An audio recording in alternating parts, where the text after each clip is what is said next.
This is a 2009 BMW X3 4x4 version, and it's a 2-liter diesel.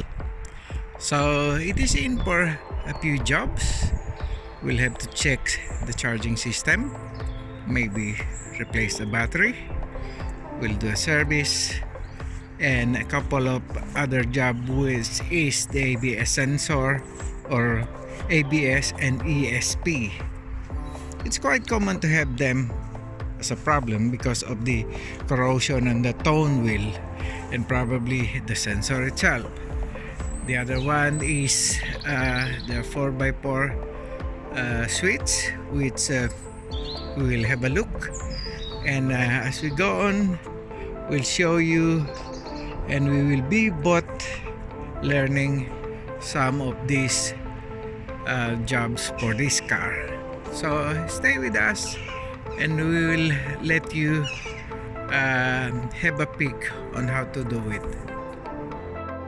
As I've said, we're gonna change the battery, so let's do it.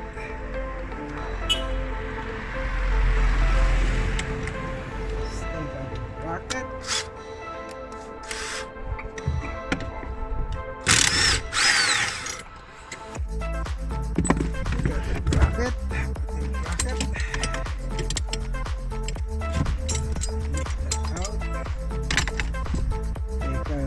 Start from there, which is that side. Cable loosen.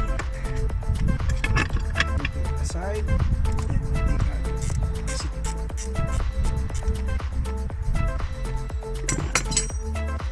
Okay, that way. So let me get the battery. So we're putting the battery.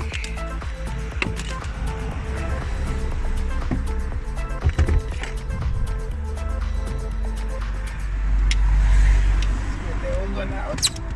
That's a bit heavy.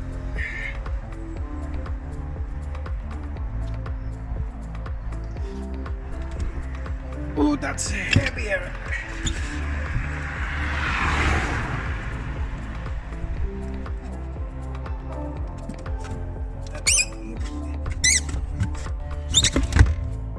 So this X3, like every time that we do a service, we drive it up to a elevated platform or ramp, a suitable bucket, drain the oil, and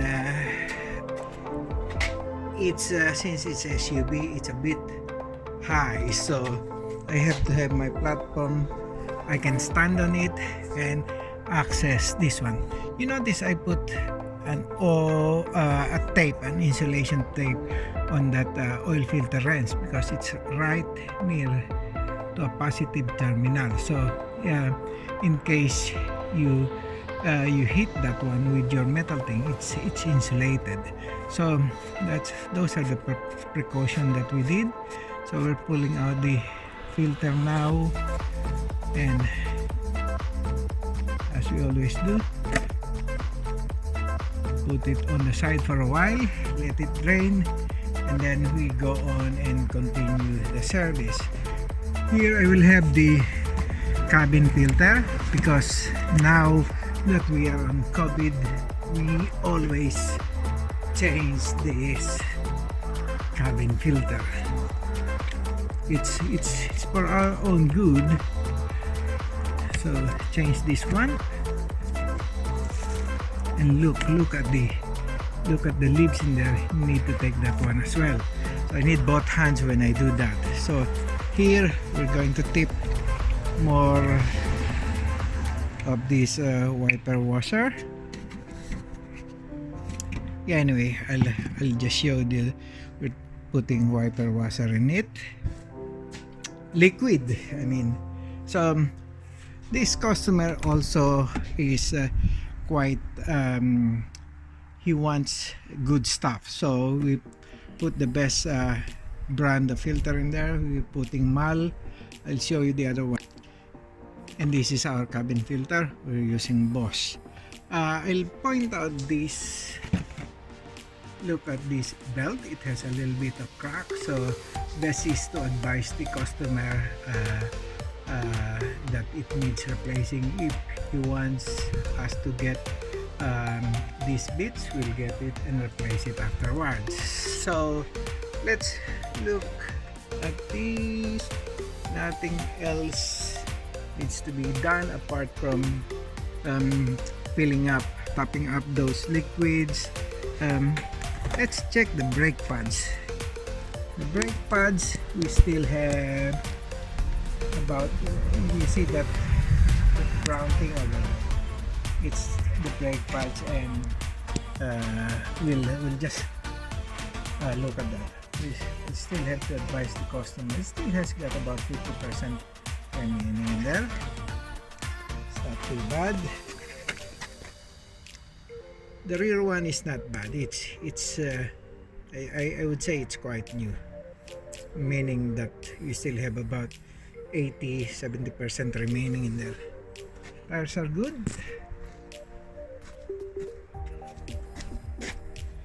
Good. Let's say 6-7 mil threads in there. Lights are okay.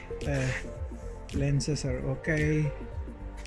So even if it's just an old car, you can say it's 2009, so it's 10 or 11 years old, and still looks okay to me. What else? We check during the services. So that's it. Although I'll show you later, it does have a few amber light. I think 4x4 ABS, and speedometer doesn't work, so we can check that, and I think it would be down to wiring. Anyway, we'll show you as we go along, and we'll see, you can follow up the progress on this service. So let's continue doing the servicing on this X3. So on the oil filter box, you have a sump bung washer, so you have to use that one. Okay, let's put it in there, and you see X3 filters has got that dowel, and that dowel should go in to a place in there. Yes, it would go in, then you can put the cover. Also on this oil filter, we have changed the new gasket, and yeah, let's move on. So that goes in there. In this one, this is our cabin filter housing. You have to take out those drain valves in there, otherwise it would be blocked, and you will have water in this area, and it would make your filter damp and overflow into the air conditioning unit. These are the flapper bulbs that goes into that hole. You'll have to put it back after cleaning that. So guys, don't neglect this one, otherwise you'll have a flooded air conditioning system. Okay, so those are the things. Done that washer bottle, top up this one, top up that one, ready for the filter, and then we go on. Okay, I don't want to show you the boring bits, and this is almost ready. Putting the filter back, putting tip in the new oil, and we're done with this one. I'll show you when I plug in the diagnostic computer and see what's wrong in the dashboard. Okay, so this one I'll show you because I've done it before. We've done the replacing of the battery. So again, on this one, like BMW always, you've got positive terminal there, jumper point, and you've got the negative in there. So just hook in your cable and ready to jump start. Okay, hi, today we're continuing our discussion with our diesel engine. These are the modern diesel engine, and these are the two components that I have shown you last time: turbocharger and an EGR valve on intake side. So this time I made this side red. It's the outer ring representing the hot side of our turbocharger, and the blue ring, the smaller one, is the cold side of our turbocharger, which is the compressor side. Compressed air will be pumped out from the side of the turbocharger via these turbo boost pipes, and as it goes to the intake. So as I told you, this is another one of their innovation, which is an intercooler. It is called air-to-air intercooler. Why it's called air-to-air intercooler is because the cold air that is the compressed air that is pumped out of the turbocharger would go along this way, and it would go to a lateral small pipes that crosses the intercooler. So the intercooler is just like our normal coolant radiator.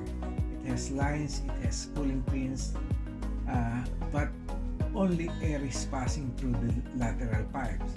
So if we have compressed air in here, and you know, whenever molecules on a compressed air is being compressed, the tendency is to be a bit warm or hot. Okay, so when it gets hot here at this point, then it would be cooled down. This cooling pit would disseminate the heat transfer from that pipe by this cooling pin and goes out there cooler. So when it's cooler, the molecules are tied up, bunched up, or clustered together closer, and then when it goes into the intake manifold, it is it's ready to explode. So in that sense, it goes in as cold air, more compressed, and then goes to our combustion chamber, and we can expect later that when the piston goes up, it will be more compressed in a very small space, and we can expect for a big explosion. So that is why this intercooler was invented, to make the compressed air cooler. Cooler air means bigger explosion, and bigger explosion converts to more power. Okay, so that's that one. So as I've shown you, we have these we have these new parts: air-to-air intercooler. Well, this one is always there, turbo boost pipe. There's another one in here which is a turbo valve, and this one is our EGR valve and cooler assembly. And you get the pipes, a portion, as we have learned before, a portion of the exhaust gas would go in here and goes to our EGR cooler. Again, when it goes in, it's hot, comes in from the exhaust, goes in, cooled down by liquid. This one is a liquid intercooler. It has pipes that goes across, and in the result, it gives a cooler air. Okay, so it's all mixed up, and it would go into the combustion chamber and big explosion. So this is one side of the engine that gives us more power and more power. But if you have more power, you will have you are expecting to go out on the other side with more also. So let's take some points, like our turbocharger. Do you know that our turbocharger gets as hot as 950 degrees C when it's fully running. So it is really hot. And you see, when we have this innovation, you have to expect that something else would come out of the exhaust side. So as we have seen, we have more compressed air, but we also have more, you see that name, nitrogen oxide. So nitrogen oxide, or next, is the exhaust that's coming out, and you don't want it. It's unhealthy. It destroys our lungs. Okay, so nitrogen oxide is one thing that we have to. This is poison. This is unburned diesel. Okay, and unburned fuel. So we have to reduce EPA and Euro emission has been trying to reduce nitrogen oxide because it is very harmful for our planet, for our lungs, for our body.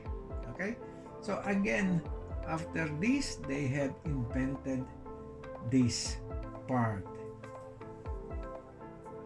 This part is to control the nitrogen oxide and diesel particulate filter matter. Why do we have diesel particulate matter? These are us or these are salt. Why? Because when we take in exhaust gas, bring it to our intercooler, that's 30% of the exhaust gas that should come here. Between 30 to 50% are being recycled back to the engine. So when we recycle that back to the engine, it reduces the NOx. Okay? It reduces the NOx. But then when we reduce the NOx on that side, you will have poor combustion inside. So poor combustion, we will have this one, DPM, which is a diesel particulate matter, or we call it ash, or we call it salt. So how do we control it? So what they did is, when we have them as operational, then they have invented this one. So to control the DPM, we have a DPF. A DPF is diesel particulate filter. So whatever salt or whatever ash is being pumped out of the exhaust system would go and be trapped in this filter. These are very expensive filter because these filters are composed of precious metal, very precious metal like palladium and other metals to filter. It's a fine mesh of filter that filters DPM. Okay, the DPM, this salt would be trapped inside. So when they are trapped inside, there's no place to go. It is black, so it should be fairly clean. Okay, so when this DPM is being pumped out of the exhaust, it should be in there. It should pass straight through with a bit of filtration. But whatever is being trapped in there, those DPM would accumulate, and you see when they're accumulated in there, there is this, we call this as differential pressure sensor. There's two of them, one in there and one in this side. DPS. So the pressure differential sensor, when it goes in here, it knows how much pressure goes in, and this side, there's not a lot of pressure going outside, then it knows that there's blockage in this one. So that means we are filling up with salt. So it sends a signal to our ECU.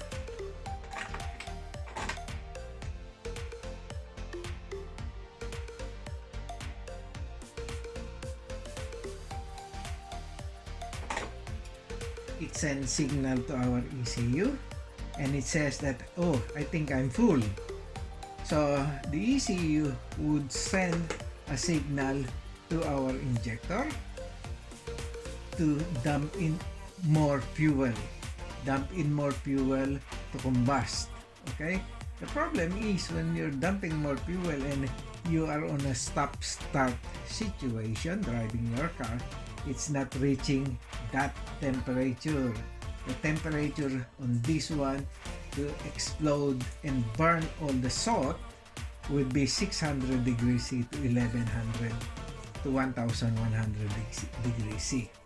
So the problem is when it's not regenerating, the fuel that we dump in here would wash away our bore.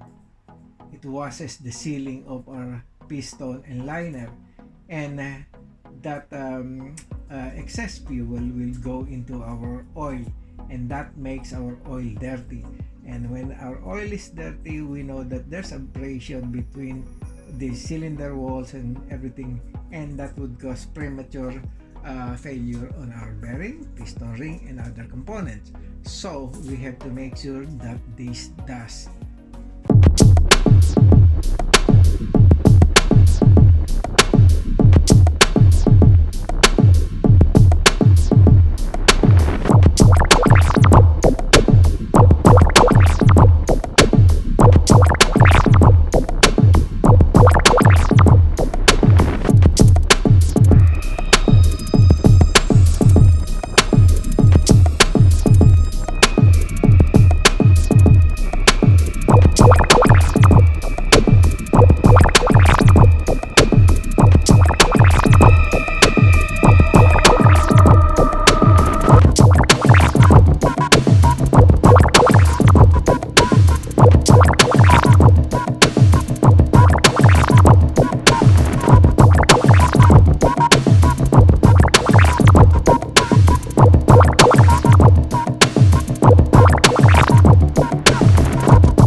enhance it more, and hoping that it would be much cleaner more than what's being done already by this component: turbocharger, EGR valve, and DPF.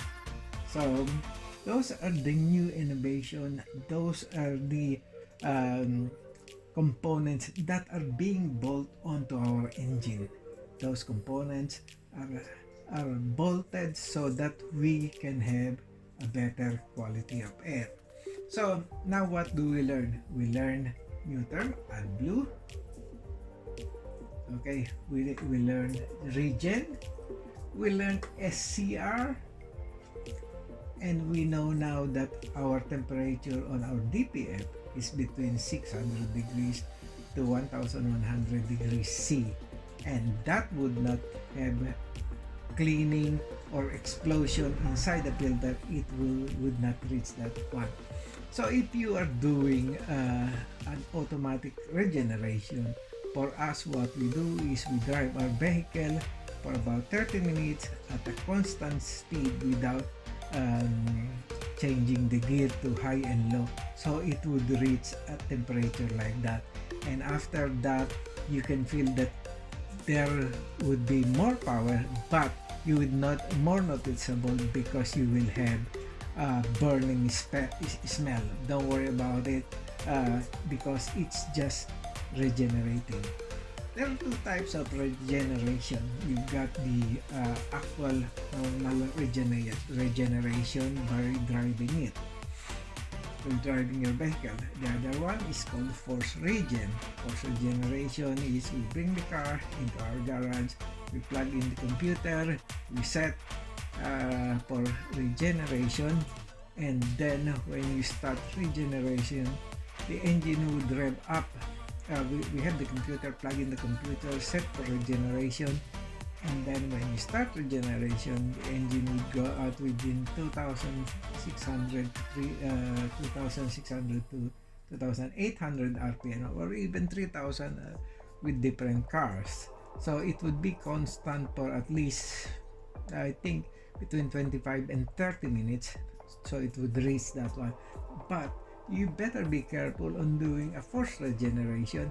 You have to have the actual exhaust extractor. If you're doing it inside the garage, you should have a fire extinguisher near you just in case you would have too much of that. And don't worry, the engine would be up to an RPM that is within the limit. So that is how you do a forced regeneration. The other thing is on the SCR side, you have a level for the AdBlue. It would tell you if the level is okay. If the level is low, then you would go into a limp mode. So those are all in there to make us breathe a better air. So I hope you learned something from here. I will try to make it more simpler the next time we talk and the next time we discuss. So as I told you, this is the new diesel now. These are the modern diesel. These are the two. I know EGR and turbocharged. EGR is they started it on say 2005, 2007. Then afterwards they have diesel particulate filter in 2010, and after that they have SCR and so on and so forth. And who knows what's going to happen in the near future with more of this innovation that makes our air more cleaner. Hope you will enjoy. Hope that you learned something. These are all some of them are new even to me, because they are the new diesel technology. They are the new add-on bolt-on equipment for our modern diesel. So battery in,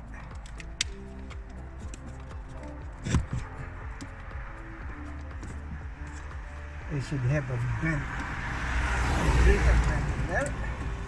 There we go. I'll take it from the other one. So this positive goes in first. Nip them up.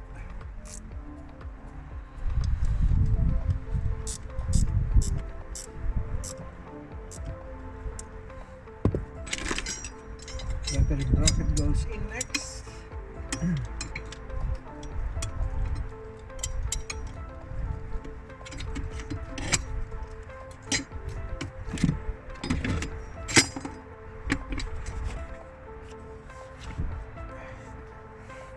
Locate it properly.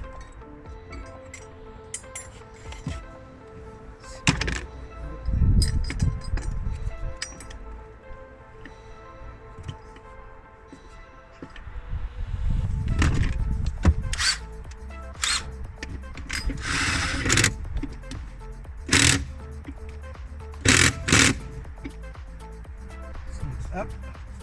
Let's snug fit. That's good. Put this back in. And negative goes in last. Okay. So we have that.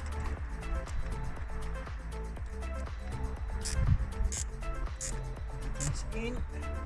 There's the bent breather.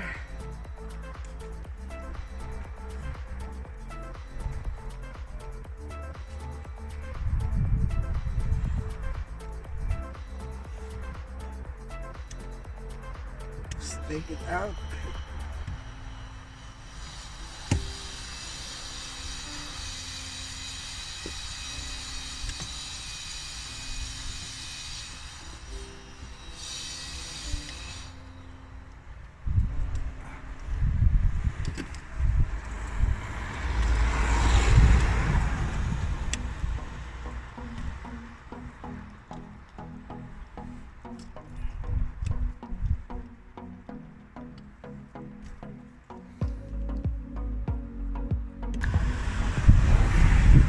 So the ventilation breather is in.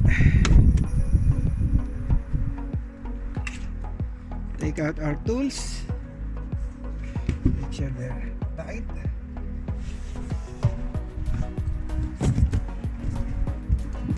Slip the cover back in.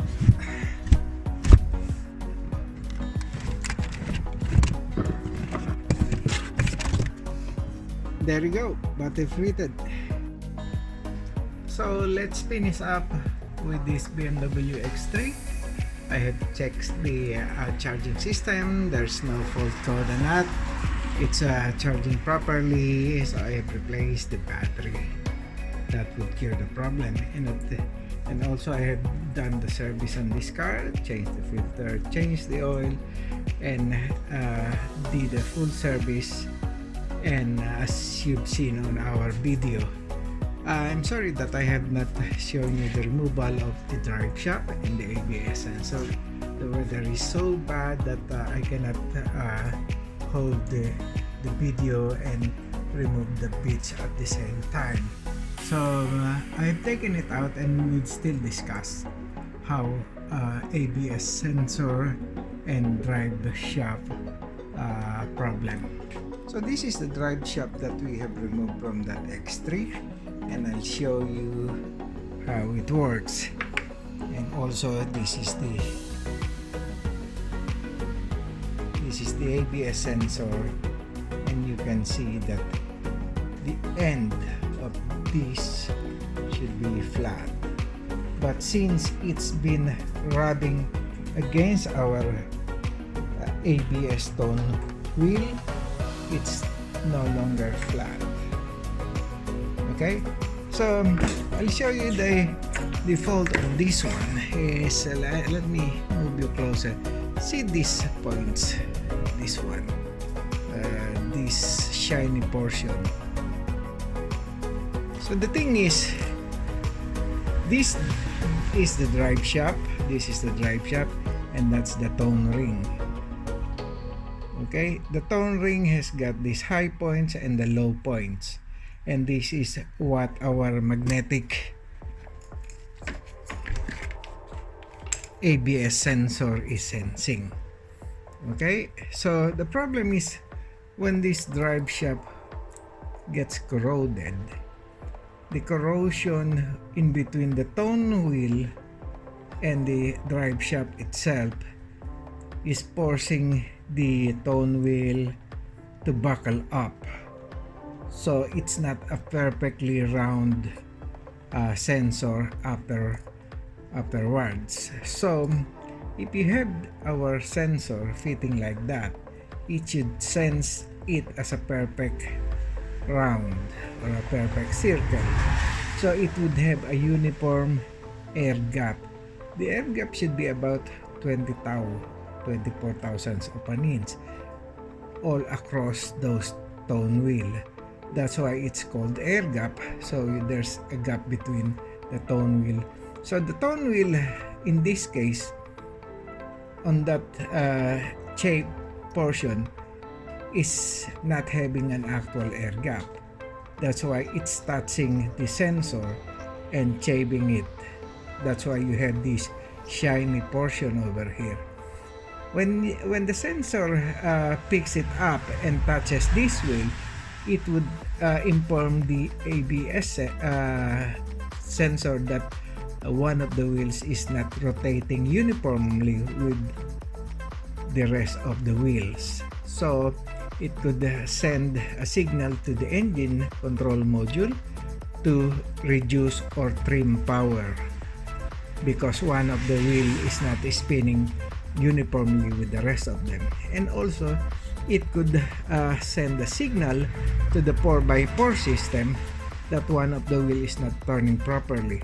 That's why it would have an ABS, ESP, and occasionally would have the 4x4 light comes on. So this is how this is what's occurring, the corrosion between the actual metal drive shaft and the tone wheel. So the tone wheel in this case can be removed and replaced with a new one, but then after some times it would corrode again and slip. So what we did is we put a new drive shaft, we put a new sensor, and now it's all working properly. So that's how an ABS works. But in our next segment, what we will do is we will discuss more about ABS and how it works related to 4x4 and engine ECU performance. So that's it for now, and I hope you learned something from this X3 that we have today. And next time we'll see you on our next video tutorial. And I hope that you like our channel, help us grow the channel, and we'll keep on sharing, we'll keep on having a video for you guys that are always with us. And thank you guys for finding time watching this video. If you find it helpful, don't forget to hit the like button and subscribe to our channel for more DIY tutorial. If you have any questions, leave a comment below and we'll get back to you as soon as we can. Again, this is your MasterTech from Green Arrow here in the UK, and hoping to see you next time for more video tutorial.